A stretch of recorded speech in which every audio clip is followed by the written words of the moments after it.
책 프로젝트 라이팅온 북스 7번째 북토크 진행자 박수진입니다. 반갑습니다. 네, 두 번째 북토크 작가님을 만나볼게요. 안녕하세요, 작가님. 네, 반갑습니다. 네, 간단하게 먼저 자기소개 부탁드립니다. 네, 저는 방송 작가 20년 차고요. 여기 앞에 있는 민찬이, 영준이 엄마이자 지금 기획사 PD로도 일하고 있는 식탁위의 작가를 쓴 하미라라고 합니다. 반갑습니다.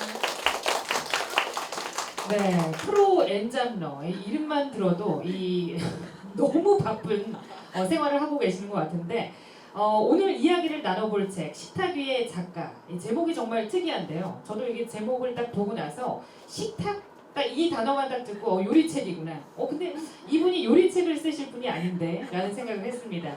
첫 발간 바로 수필집입니다. 예, 수필도서 식탁 위의 작가에 대한 소개 부탁드려도 될까요? 제가 이렇게 여러분들께 보여드릴 수 있는 책으로 에세이를 쓴 건 내 식탁위의 작가가 처음이긴 한데요. 그 전에 그냥 구청에서 소설과 그냥 스토리텔링 책을 쓴 적은 있었습니다. 그때는 제목에 대해서 크게 고민을 안 했었는데 식탁위의 작가는 제 이야기를 이제 쭉 쓴 글이라서 제목이 엄청 고민이 되는 거예요. 그래서 출판사 대표님하고도 제목 가지고 엄청 얘기를 많이 했었는데 제가 고집부려서 획득한 이름입니다.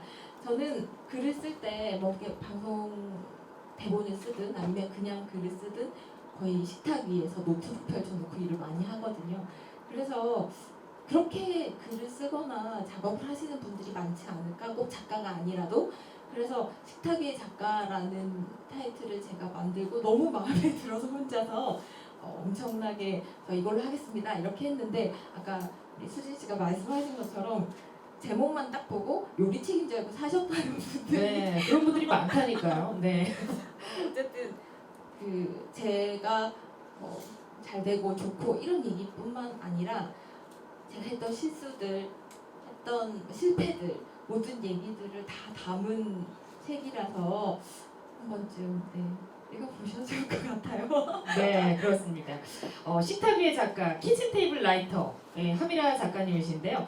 아무래도 공감들 많이 하시는 것 같아요. 책을 읽을 때나 또 글을 쓸 때나 어떤 일을 할 때는 또 엄마이자 그죠? 또 여성이자 또 부엌에서 뭐 오랜 시간을 더 많이 보내는 분이기 때문에 많은 분들이 또 식탁 위에서 어떤 작업을 하기가 아주 좋을 거라는 공감을 많이 하실 것 같습니다. 자, 2023년 문학나눔 도서 보급사업 선정도서로 당당히 또 이렇게 선정이 되셨어요. 식탁 위의 작가. 처음 기분이 어떠셨어요? 사실 이걸 출판사에서 이제 지원을 하셨다고 들었는데 저는 그때 지원이 된지 몰랐어요. 근데 이제 저는 울산에서 왔는데 지역에 계신 신문 기자 친구가 축하한다고 전화가 온 거예요. 그래서 뭘 축하하냐고 그랬더니 이제 이 얘기를 하는데 저는 저희 거라고 생각을 안 하고 나랑 이름이 똑같은 작가가 있어. 그랬더니 야, 책 제목도 똑같아 이러는 거예요.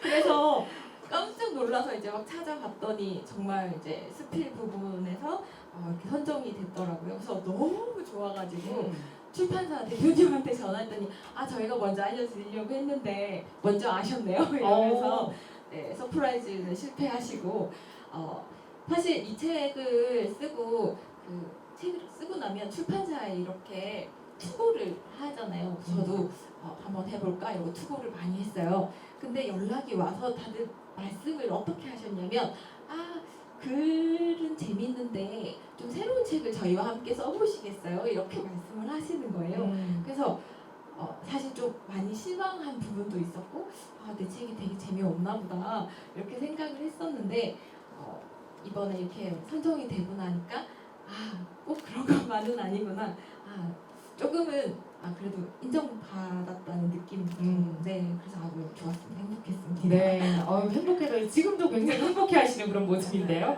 다시 한번 축하드립니다. 네, 자전적 에세이죠. 수필집 식탁 위의 작가.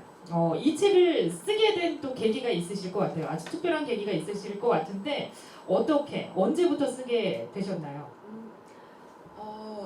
저는 저희 그 아이들 때문에 아이들이 어렸을 때부터 이렇게 그림 그리기 대회 이런 거를 데리고 이제 다니고 했었는데 한 번은 경남은행 여성 100일장 대회가 있었어요. 네. 제가 그때 이미 방송작가 10년 차라 내가 여기를 어떻게 나가 그래도 잠깐데 네. 그러고 있는데 저희 친정 어머니께서 야 네가 방송 작가라도 책을 썼냐 뭘 썼냐 그 대회 나간다고 네가 상 받을 거라는 자신을 하는 것 같다 막 이렇게 네. 말씀을 하셔서 이제 애들은 그림을 그리고 저는 옆에서 이제 여성 100일장을 처음으로 도전을 했었습니다. 근데 이제 그 100일장의 이제 내용이 엄청 희망적인 내용이라기보다는 그때 당시에 제가 되게 힘들었던 내용들을 글을 썼는데 그게 수필 부분에 장원을 한 거예요. 그러면서 이거 내가 지금까지 생각했던 글과 꼭 방향이 같지 않아도 되는구나. 그런 생각을 하게 됐었고 네. 그래서 이제 저의 글쓰기가 제대로 시작됐던 것 같아요. 그렇군요. 네. 아이들이 사생대회에 참가를 했는데 어머니가 또 옆에서 또 진행이 되는 100일장 대회에서 또 상을 받으시고 아이들은요? 네. 기억이 안 나요. 기억이 안 나요. 본인 위주로만 잘 들었습니다. 네, 담백한 수필집을 정말 잘 쓰시는 분이거든요. 사실 여기 계신 하미라 작가님께서는 저와 정말 오랜 인연이 있는 분입니다. 거의 10년 가까이 그렇게 인연이 있는 분인데 같이 방송도 하고 또 방송도 하면서 울고 웃고 한 날이 정말 기억이 아직도 새록새록 나는데요. 그래서 더 오늘이 정말 뜻깊고 감회가 새롭습니다. 담백한 수필집을 썼다는 말에 정말 작가님과 아주 잘 어울리는 책을 썼다라는 생각이 들었는데요. 평소 이 글을 쓰실 때 모티브가 되는 것이 있다면 어떤 게 있을까요? 저는 글을 쓸 때 사실 좀 꾸며 쓰는 걸 잘 못합니다.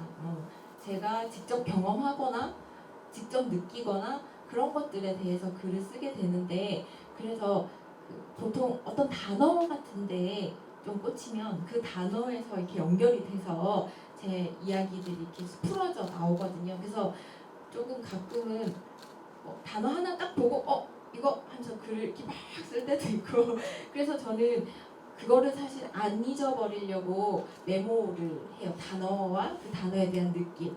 그래서 아까 여성 101장 그때도 그때 시제어가 봄이었거든요.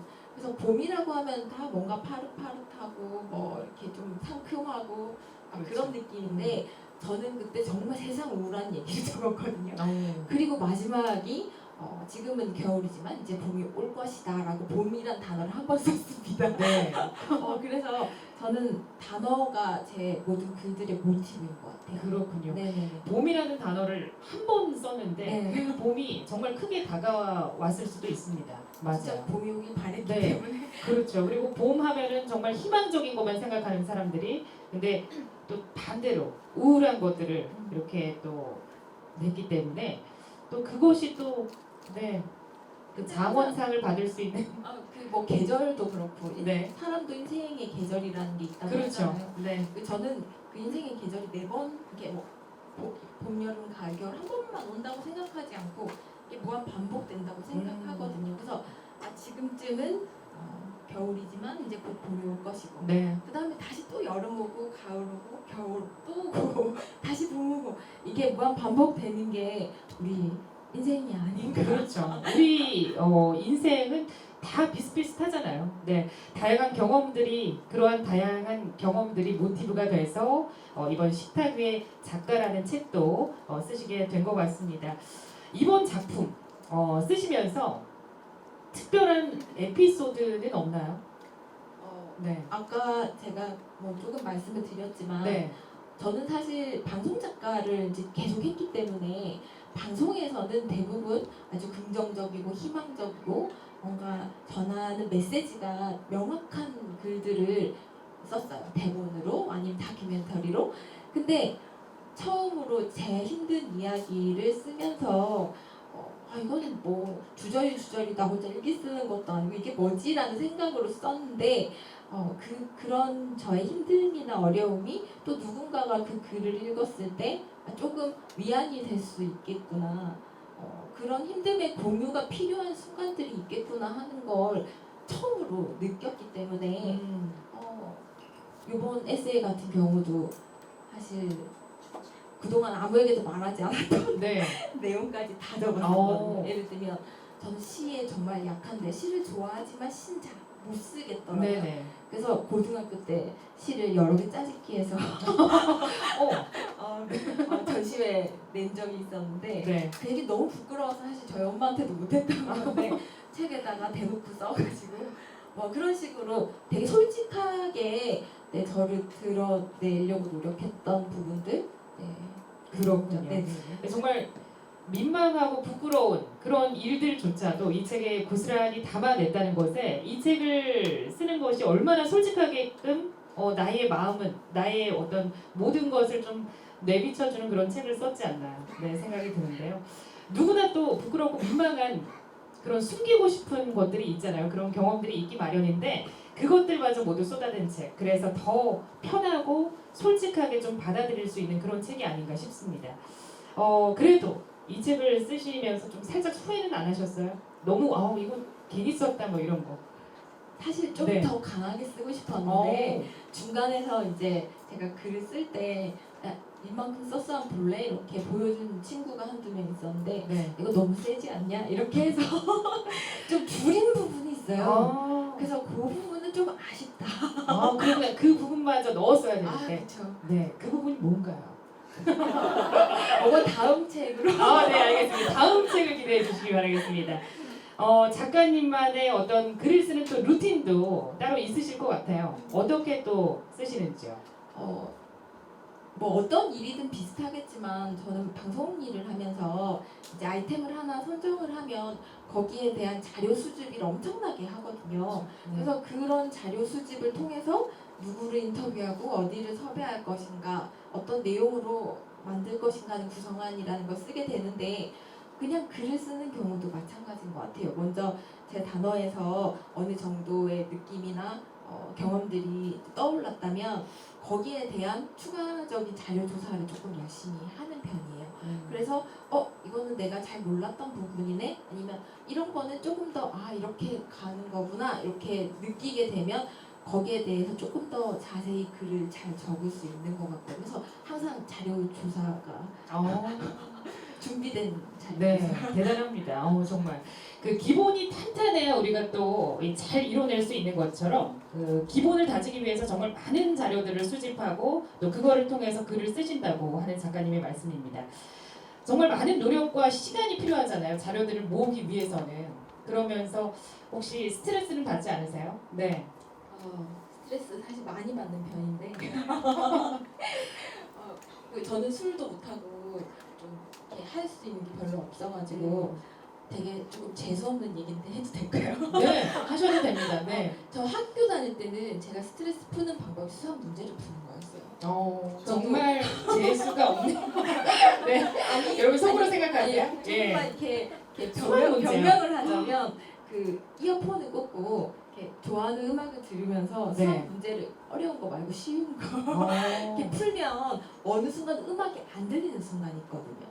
그리고 문제가 어렵지 않기 때문에 답이 나와요. 그러면 그럴 때 조금 희열을 느껴가지고 예전에는 그렇게 했는데 20살이 넘어가지고는 수학 문제를 풀려니까 더 짜증이 나더라고요. 네, 안 풀리니까요. 그래서 이거는 정말 나의 스트레스 해소법이 아니구나 하는 걸 깨닫고 그 다음부터 제가 조금 하는 거는 몰입하는 거예요. 그냥 이게 뭐 만화를 보든 아니면 영화를 보든 책을 보든 그냥 푹 빠질 수 있는 상황을 만드는 게 제 스트레스 해소법이에요. 그렇군요. 네. 무언가에 집중을 해서 잊어버리는 그런 해소법이군요. 그러면 지금 뭐 스트레스 해소법으로 찾은 새로운 뭐 집중할 만한 것들이 있나요? 웹툰을 좀 보고 웹툰. 웹툰이 한 번 시작하면 멈출 수가 없죠. 네. 그래서 거기 집중하게 돼서 한 번 웹툰을 보면 거의 밤새 보는 날도 있었고 그래서 조금 집중할 수 있는 것들을 계속 찾으려고 애를 쓰고 그렇군요. 있어요. 네. 네, 무언가에 집중하면서 스트레스를 잊어버리는 거 여기 계신 모든 분들께서도 아마 공감을 하실 겁니다. 그럼 작가님 최근 관심 있게 보고 있는 혹시 이슈나 네 주제가 있을까요? 웹툰 말고요. 사실 이건 몇 년 전부터 되게 고민을 하고 좀 생각을 많이 하고 있는 부분인데 문해력이라는 얘기를 이제 다들 들어보셨죠? 문해력. 네, 어떤 것을 이제 읽고 이해하는 능력. 그런데 요즘 사람들이 책을 잘 안 읽잖아요. 특히 우리 어린이들은 절대 읽지 않거든요. 그래서 그 어른이든 아니면 조금 젊은 분들이든 뭔가 대화를 하다 보면 단어에 대해서 얘기를 할 때 우리나라 말은 이렇게 단어 하나의 뜻이 여러 가지가 있잖아. 네. 근데 그거를 너무 대표적인 뜻으로만 받아들이고 거기서 왜 그 말을 해? 이런 식의 반응을 하시는 분들이 꽤 많아요. 그래서 이게 뭔가 꼭 책을 읽고 안 읽고를 떠나서 문해력이 너무 떨어지고 있다. 그래가지고 이걸 조금 나아지게 할 수 있는 방법은 없을까? 그 우리 뉴스에도 많이 나오잖아요. 사흘, 나흘 막 이런 거. 그렇죠. 그래서 사실 저희 애들도 책을 안 읽죠. 그래서 꼭 책 읽는 거 아니라도 뭔가 미디어를 통해서라도 문해력을 좀 높일 수 있는 방법은 없나? 그래서 저는 지금 미디어 문해력 학부모단에서 활동을 하고 있습니다. 조금 더 그런 단체도 있군요. 네, 교육부에서 하고 있는 건데 저는 울산 대표로 하고 있습니다. 근데 이게 서울을 왔다 갔다 하고 해야 돼서 프로 엔장러신데 네, 거기 있습니다. 그래서 조금 적극적으로 막 하지는 못하고 있는데 네. 그래도 우리가 요새 보는 영상을 보면서도 이 영상이 말하고자 하는 바가 뭔가 그리고 이게 정말 진실인가 사실인가 뭐 이런 거를 조금 비판적으로 생각할 수 있는 능력을 키우는 방법 정말 중요하죠. 네, 이런 것들에 대해서 좀 아이들과 소통하고 또 부모님들끼리도 소통할 수 있는 방법에 대해서 많이 고민을 하고 있죠. 맞습니다. 정말 요즘 어린 친구들은 SNS 또 이렇게 또 유튜브라든지 그죠? 그 영상 있잖아요. 예, 숏폼. 그래서 그런 것들을 통해서 정말 짧게 빨리 이렇게 좀 얻어갈 수 있는 뭐 그런 미디어나 매체들을 많이 이용을 하는 것 같아서 진짜 이 문해력에 정말 부담이 네, 걱정이 많이 됩니다. 저 또한도 그렇거든요. 저 또한도 그렇고 우리 어른들도 마찬가지일 거예요. 네, 바쁘다는 핑계로 책 읽는 시간을 굉장히 줄이고 또 아예 안 읽는 경우도 있는데 유튜브는 밤새도록 보는 분들이 많이 계시거든요. 맞아요. 네, 맞습니다. 그런 부분은 저희가 좀 이렇게 경각심을 가지고 또 고민을 해봐야 될 문제인 것 같습니다.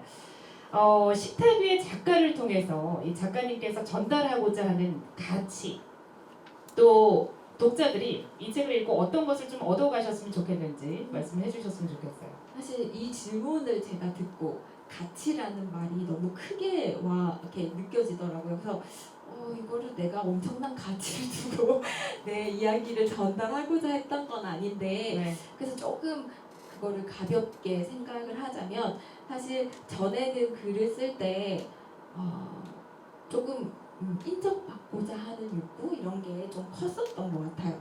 그래서 내가 대본을 쓰거나 아니면 글을 썼을 때 잘 썼다거나 혹은 대본이 너무 좋아요 이렇게 얘기를 하면 나 잘했구나 이렇게 하는데 사실 이번에 이 에세이만큼은 인정받고 싶은 욕구가 아니라 스스로 내가 해냈다라는 생각이 들게끔 처음부터 끝까지 내가 내 자신에게 집중해서 작업을 한 거기 때문에 그거에 대해서 완전 방향이 다른 욕구와 가치가 있었지 않나. 그래서 이 책을 읽고 나서 이제 많은 분들께서 나도 한번 해볼까? 나도 해볼 수 있겠다. 뭐 이런 생각이 조금 드실 수 있었으면 좋겠다. 이런 정도의 생각으로 책을 그렇군요. 썼어요. 여기 또 글을 쓰고 싶은 분이 한 분 계시거든요. 조금 전에 일부 토크에서 질문을 주셨던 한 분인데요. 글을 정말 쓰고 싶은데 언제 써야 될지, 어떻게 써야 될지, 어떻게 시작을 해야 될지 그 계기가 굉장히 궁금하다는 말씀을 해주셨어요. 네, 그래서 아마 도움이 되시지 않았을까 싶습니다. 자, 우리 삶은 정말 크게 보면 다들 비슷비슷하잖아요. 때문에 그런 삶을 솔직하게 담아낸 이 식탁 위의 작가, 이 책이 바로 여러분의 공감과 또 어떠한 용기, 힘든 삶 가운데에서도 용기를 낼 수 있는 그런 교훈을 주는 책인 것 같습니다. 자, 계속해서 그러면 다음 질문을 좀 드리고 싶은데요. 끝으로 이 분들에게 오늘 지금 자리하고 계신 뭐 가족분들도 와 계시고 친구분들도 와 계시고 또 많은 분들도 계신데 또 한 말씀을 좀 드리고 싶다. 이 말씀을 꼭 드리고 싶다 하시는 곳이 있을까요? 아까 처음에 시작할 때 제가 프로 엔잡러라고 네. 수진 씨가 말씀을 해주셨는데 저는 직업이 조금 많이 바뀌었어요. 방송 작가도 했다가 공무원도 했어요. 그리고 또 지금 기획사 그쵸, PD로도 PD로. 하고 이제 막 이렇게 여러 가지를 막 했는데 우리 라디오도 했었잖아요. 네, 같이. 라디오 했었죠. 방송도 하고 작가도 하고 네. 하여튼 그랬는데 결국 되게 중심은 다 글 쓰는 거였거든요. 공무원도 글 쓰는 공무원으로 들어갔었기 때문에 저는 직업이 바뀌었다라는 생각보다는 그냥 좀 새로운 도전 정도로 생각을 네, 하는데 주변에서 가끔 너는 이렇게 일이 자주 바뀌냐 이렇게 말씀을 하셔서 그런가 이런 생각을 한 적이 있었는데 새로 도전하는 거에 대해서 조금 걱정하시는 분들이 많으시더라고요. 나 나이가 너무 많은 것 같아. 이 나이에 뭐 새로운 거 시작해서 어떡해? 아니면 나 그거 한 번도 안 해봤는데 어떡해? 맞아요. 뭐 이런 고민들, 걱정들 하시면서 이제 미루고 결국은 그 바닥까지 에너지가 없어져서 결국 포기 이렇게 하시는 분들이 네. 많으신 것 같은데 그런 분들한테 조금 자기 자신을 믿어보라고 말씀을 드려보고 싶어요. 물론 저도 제 자신을 너무 긍정적이고 확신에 차서 난 잘할 수 있어 이건 아니지만 그래도 한다면 하지 않나? 그랬던 것 같다. 나 지금까지 한다고 하면 해냈으니까 한번 해보자. 이 정도의 자기에 대한 믿음으로 시작이라도 해보는 게 제일 좋지 않나라는 말씀을 드리고 싶고 물론 도전했다가 실패할 수도 있잖아요. 저도 다 성공적인 건 네. 아니니까. 근데 그 마음 세탁소라는 책 혹시 읽어보셨나요? 거기 보면 그런 얘기가 나와요. 무슨 일이든 하다가 지치기도 하고 또 힘들어지기도 하는데 그거는 노력했다는 증거이다. 그리고 뭐 긴장이 된다는 건 그만큼 뭐 진심이었다는 얘기다. 뭐 이런 식의 이제 문구가 나오는데 저는 그 말들이 너무 좋더라고요. 힘들고 지치고 포기하고 싶고 그런 생각이 드는 건 내가 그만큼 최선을 다했기 때문에 지금 이렇게 된 거니까 그래도 괜찮아 이런 느낌. 그래서 좀 도전 그게 큰 도전이 아니라도 작은 거라도 시작해 보셨으면 좋겠다. 자기 자신을 믿어주시라. 네, 자기 자신을 믿고 또 용기를 가질 필요가 있다라는 말씀입니다. 작가님 추후에 지금 이렇게 바쁘신데도 혹시 지금도 글을 쓰고 계세요? 다음 작품을 위해서? 제가 이 책을 쓰고 나서 나 이제 책을 못 쓸 것 같다 네, 생각했어요. 너무 힘들었기 때문에. 네. 근데 또 이렇게 책이 나오고 사람들이 인증샷을 엄청 많이 보내주셨어요. 그걸 보고 나니까 갑자기 써야겠다 또 생각이 들어서 목차를 한 파트를 막 나눠가지고 종류도 이런 책 저런 책 막 작업을 여러 개를 하겠다고 딱 해놓고 네. 아직 깊이 들어간 건 없어요. 깊이 들어간 건 없다. 그런데 그거 하나는 확실한 것 같아요. 네. 전에는 다른 사람들이 원하는 글을 썼고 어떤 주제일까요? 그게? 사랑? 사랑. 그렇죠. 우리 인간은 또 사랑 없이는 살아갈 수 없는 것처럼. 그럼 다음 주제는 사랑에 관한 책인가요, 그럼? 우선은 그렇게 조금 크게 잡고 있습니다. 근데 사랑이 꼭 남녀간의 사랑만 사랑은 그렇죠. 아니니까. 네, 맞습니다. 지금도 그러면은 시작을 하셨어요? 하려고요. 그렇군요. 작가님의 사랑, 사랑을 담은 다음 책도 하루빨리 만나볼 수 있는 그런 시간이 빨리 왔으면 좋겠습니다. 오늘 말씀 여기에서 좀 마무리를 하겠고요. 조금 전과 1부에서 마찬가지로 했던 것과 마찬가지로 포스트잇에 작가님에게 하고 싶은 질문을 적어주시면 되겠습니다. 그리고 적어주신 질문은 우리 스태프가 들고 다니는 보드판에 붙여주시면 작가님이 몇 분을 선정을 해서 질문지를 읽어드리고 거기에 대한 답변을 해드리도록 하겠습니다. 마찬가지로 식탁 위의 작가님의 사인이 들어간 이 책을 선물로 드리도록 하겠습니다. 작가님이 오늘 준비한 책이요. 10권인데 한 권을 제외하고 9분께 드리도록 하겠습니다. 네. 그럼 지금부터 나눠드린 포스트잇에 질문지를 적어주십시오. 선정이 안 될 수 있습니다. 고민해서 잘 적어주시면 감사하겠습니다. 네, 여기 계신 모든 분들께서 빼곡히 이렇게 또 보드판에 질문지를 붙여주셨습니다. 작가님께 여쭤보니까 제가 직접 뽑는 게 좋다고 하시네요. 그래서 제가 뽑도록 하겠습니다. 네.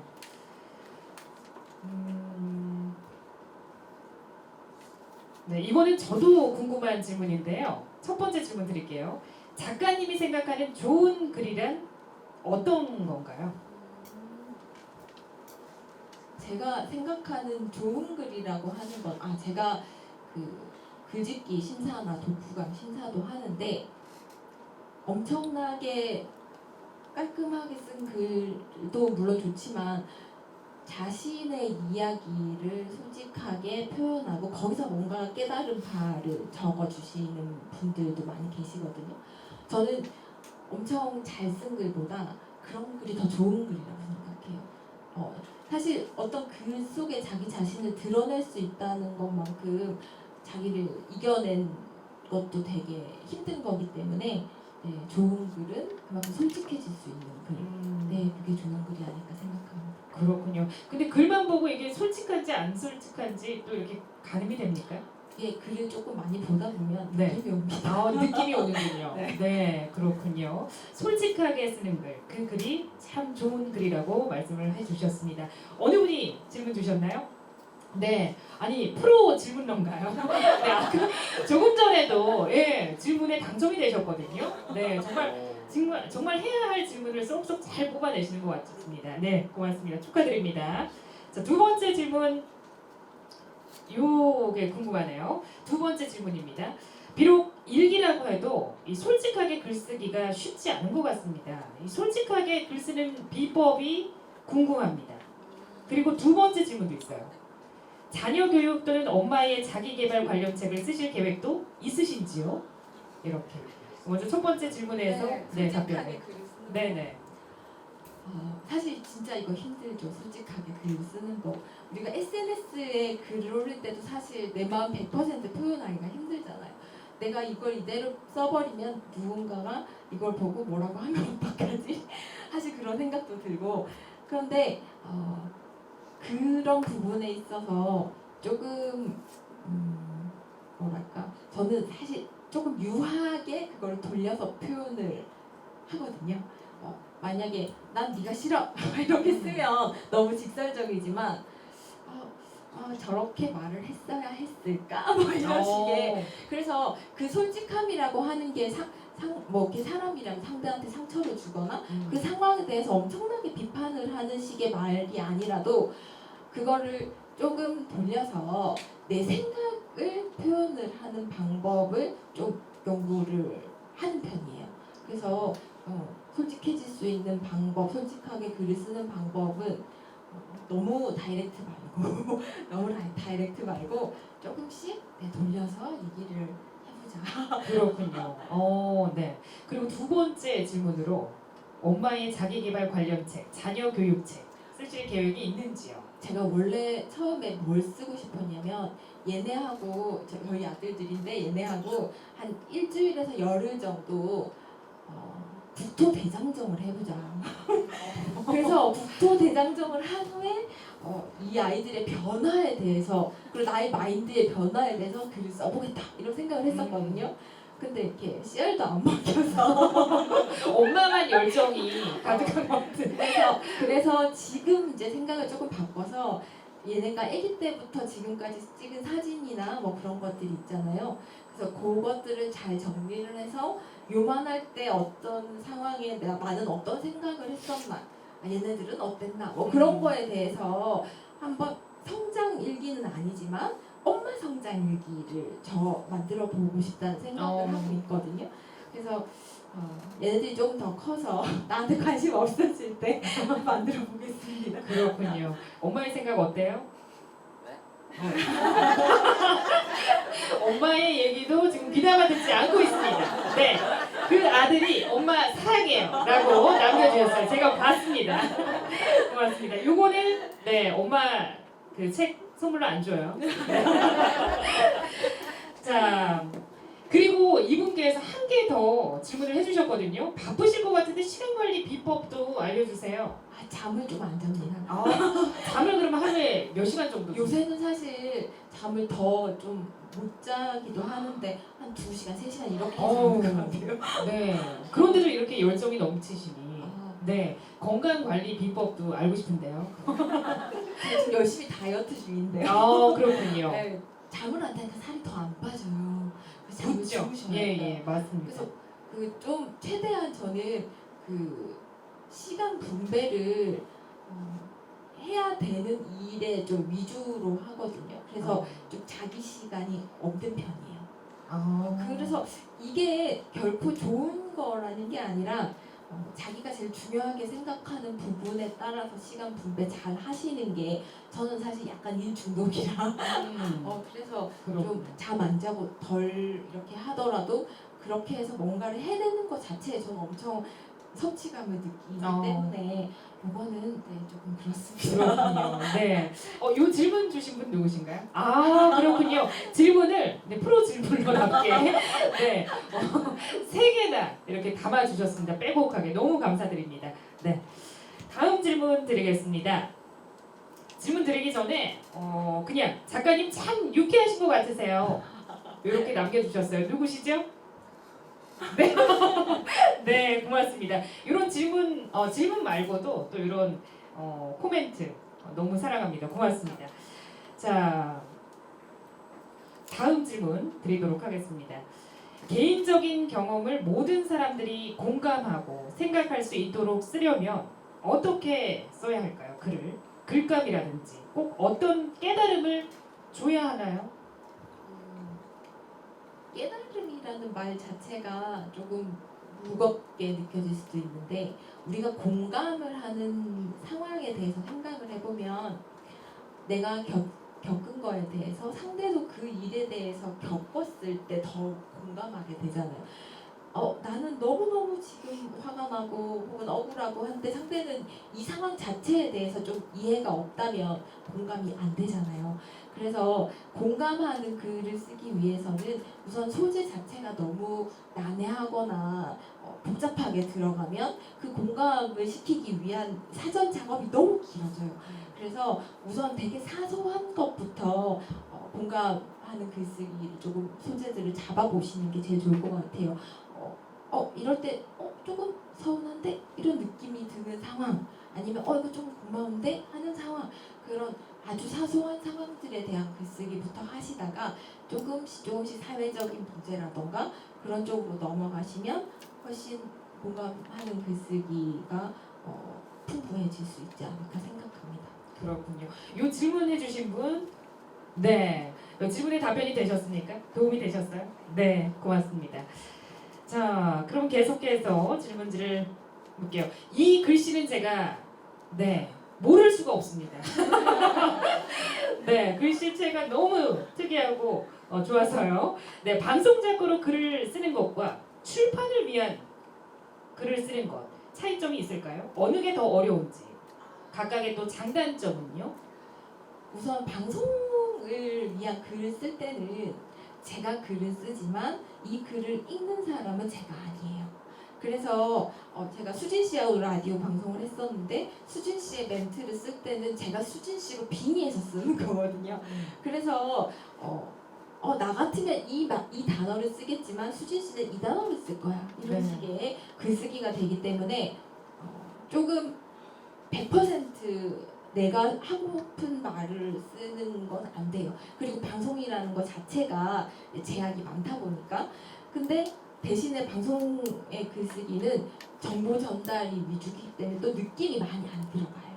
아주 그냥 객관적인 사실들이 주로 간다면 이 출판을 위한 글을 쓸 때는 100%제 목소리로 제가 하고 싶은 말들을 쓰는 것이고 이건 단순히 정보 전달을 위한 책이 아니라 어떤 감정적인 전달도 되게 주가 되는 거기 때문에 정신적으로는 출판하는 글쓰기가 좀 상당히 힘들고 그냥 일로서는 방송 작가가 훨씬 글쓰기가 쉽죠. 그런데 다 끝나고 나서의 성취감은 방송 작가는 좀 허무해요.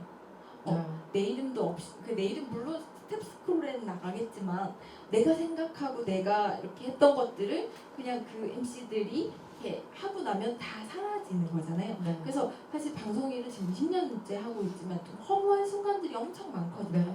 근데 책은 남아 있잖아요.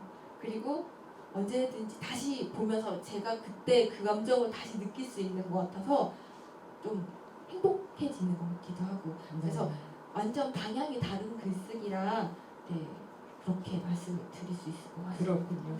그래서 오롯이 나를 드러낼 수 있는 이 책은 앞으로 계속 쭉 집필을 하실 거죠? 네, 노력하겠습니다. 그렇습니다.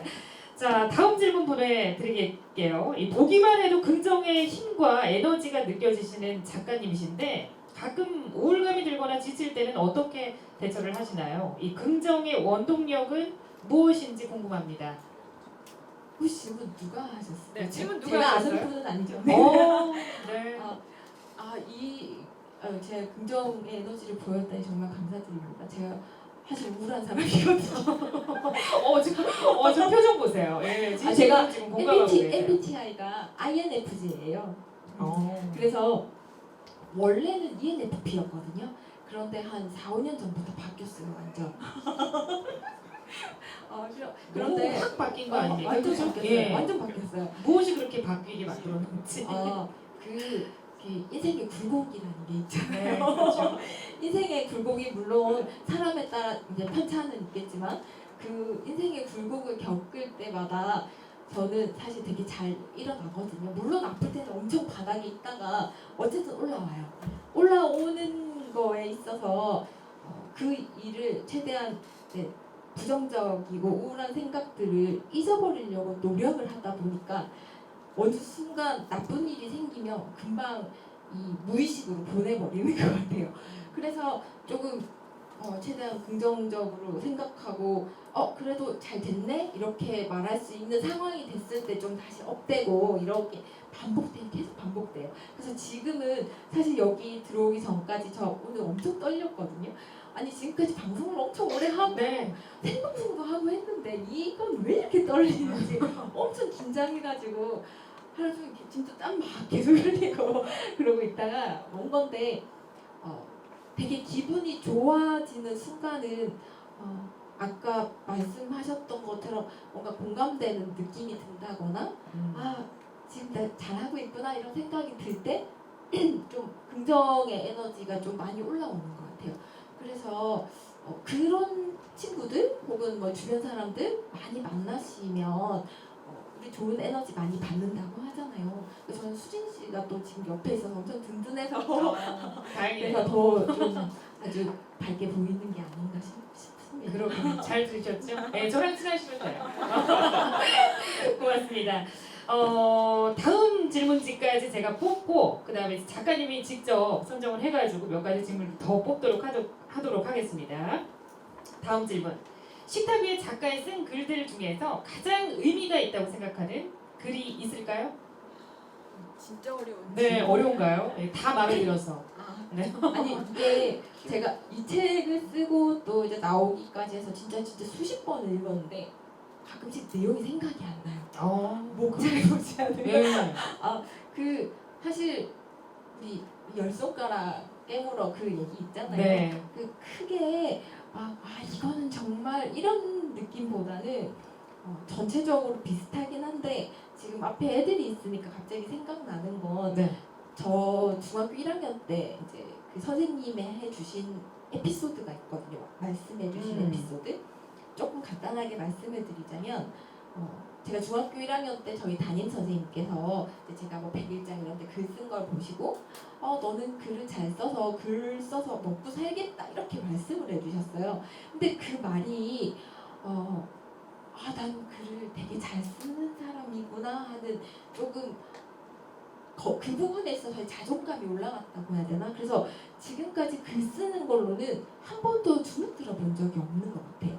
물론 다른 데는 엄청 위축되기도 하고 하는데 글 쓰는 문제만큼은 난 잘 쓰는 사람이야, 난 괜찮은 사람이야 이런 생각이 들어서 그 말의 힘으로 저는 사실 지금까지 글을 쓰고 있는 거거든요. 그래서 저는 아이들한테도 그렇고 혹은 뭐 학교에 강의를 갈 때도 그렇고 한 사람 한 사람에게 어른들이 해주는 그 중요한 한마디가 얼마나 큰 힘이 될 수 있는지에 대해서 항상 얘기를 해요.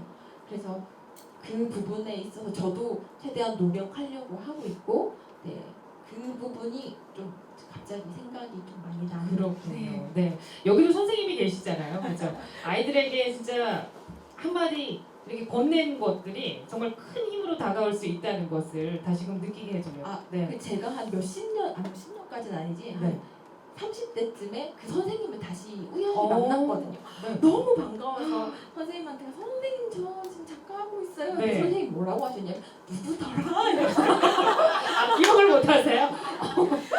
그렇구나. 예. 뒤늦게 또 기억을 하셨을 거라 저는 생각을 합니다. 네. 알겠습니다.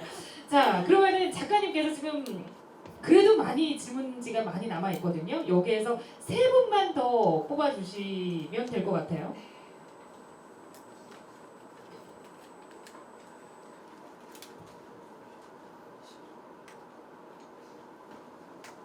이거 네, 직접 읽어주세요.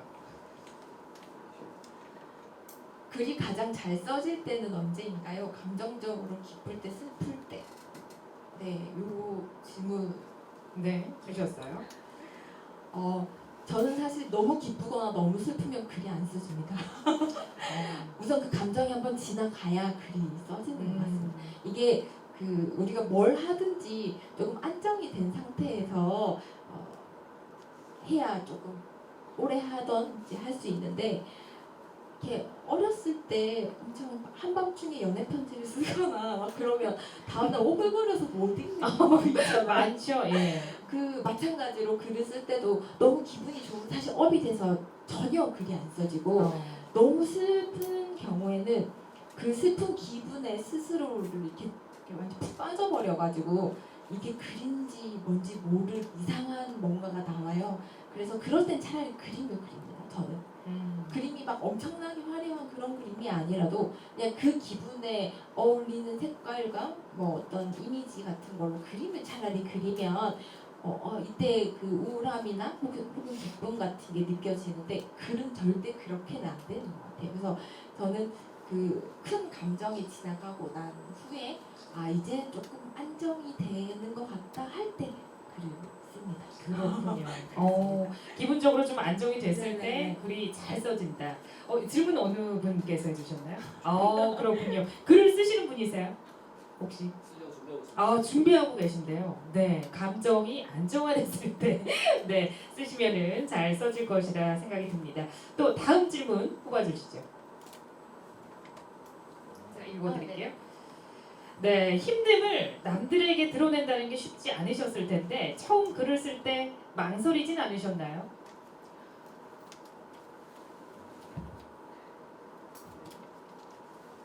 제 힘듦을 드러내는 부분에 있어서 그거는 그 101장 때 정말 최악의 힘듦을 한번 드러냈었기 때문에 그 다음부터는 사실 솔직해지는 부분에 있어서는 크게 망설임은 없었던 것 같아요. 그런데 조금 중요한 건 101장은 그냥 그 관계자들만 보는 건데 책이 나오면 이제 누구나 볼 수 있는 거잖아요. 마음 먹으면. 그래서 이 책에 이 내용을 실었을 때 다른 사람들이 뭐 욕을 하건 혹은 충격을 받건 혹은 어떻게 걱정을 하건 그런 건 걱정이 별로 안 되는데, 부모님이나 애들이 봤을 때 혹시 이걸 조금 안 좋게 받아들이면 어떡하지? 아니 엄마가 이런 사람이었어? 막 이렇게 하면 어떡하지? 막 이런 생각을 조금은 했어요. 그래서 수비 조절을 한 거예요. 그래서 그렇군요. 혹시 엄마가 쓴 책 읽어봤어요? 안 읽어봤어요? 다행이네요. 네, 애초에 걱정을 안 하셔도 됐어요. 그렇습니다. 네, 이 질문은 어느 분께서 해주셨어요? 그렇군요. 글을 쓰고 싶어 하시는 하나 학생이에요. 네, 그렇군요. 처음 글을 쓸 때 망설이진 않으셨나요? 이런 말씀을 해주셨는데 괜찮다고 합니다. 네.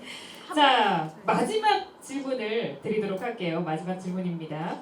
자신을 믿고 도전을 계속하라 라고 말씀을 하셨는데 작가님께서 자신을 믿을 수 있도록 만들어진 원동력은 무엇이었나요? 다른 직업이나 새로운 도전을 하실 계획이 그리고 있으신가요? 이렇게 해주셨어요. 그 여기 다른 질문하고도 약간 비슷한 질문이긴 한데 저는 제 삶의 지금 원동력은 솔직히 아이들이죠. 저는 아이들을 이렇게 같이 살면서 제가 움직이고 제가 뭔가 해내고 잘해야 우리가 더 잘 웃으면서 행복하게 살 수 있다라는 생각이 엄청 크기 때문에 우리 둘째는 축구를 하거든요. 그리고 첫째는 이제 합기도를 다시 또 시작했는데 운동하는 아이들은 조금 더 다른 노력이 필요하죠.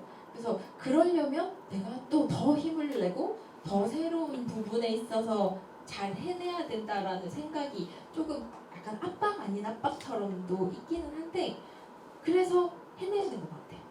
만약에 그런 압박이 없다면 조금 편안하게 살거나 너무 안일하게 생각하게 될 수도 있는데 지금은 해야만 하니까 머스트예요, 머스트. 그래서 어쨌든 하고 있는 거고 앞으로 조금 더 해보고 싶은 일들도 있는데 그게 완전 또 직업적으로 바꿔서는 아니고 지금 하고 있는 상황에서 조금 더 새로운 도전들 그런 부분은 여러 가지 생각을 해보고는 있습니다. 그렇군요. 질문 주신 분 누구세요? 아, 그렇군요. 삶의 원동력은 현재 아이들이고 또 이렇게 완전히 새로운 직종은 아니지만 또 글 쓰는 그런 비슷한 직종에 또 새로운 도전을 하고 계신다는 말씀 들었습니다. 네, 이렇게 9분의 질문지를 제가 뽑아서 또 이렇게 말씀을 드렸는데 도움이 되셨나요? 네, 고맙습니다. 자, 이쯤에서 오늘 이 두 번째 북토크도 마무리를 하도록 하겠습니다. 오늘 시간 유익하고 뜻깊으셨나요? 즐거우셨어요? 네. 2023년 문학나눔 도서 보급사업 나의 첫 프로젝트 라이팅온 북스는 이 북토크뿐만 아니라 문학 박람회 그리고 도서 전시회, 성과 공유 워크숍 등 정말 다양한 방식으로 여러분에게 선정 도서와 또 작가들을 홍보해 드릴 예정입니다. 특별히 11월까지 정말 다양한 작가들과 북토크가 여러 장소에서 진행될 예정이니까요. 여러분들의 많은 관심 부탁드리겠습니다. 오늘 말씀 정말 고맙습니다. 네, 감사합니다. 네, 여러분 큰 박수 부탁드리겠습니다. 네, 이것으로 오늘 북토크 행사는 여기서 모두 마무리를 하도록 하겠습니다. 긴 시간 함께해 주신 여러분 고맙습니다. 감사합니다. 네, 질문해 주신 분 요 책 받아가시기 바랍니다.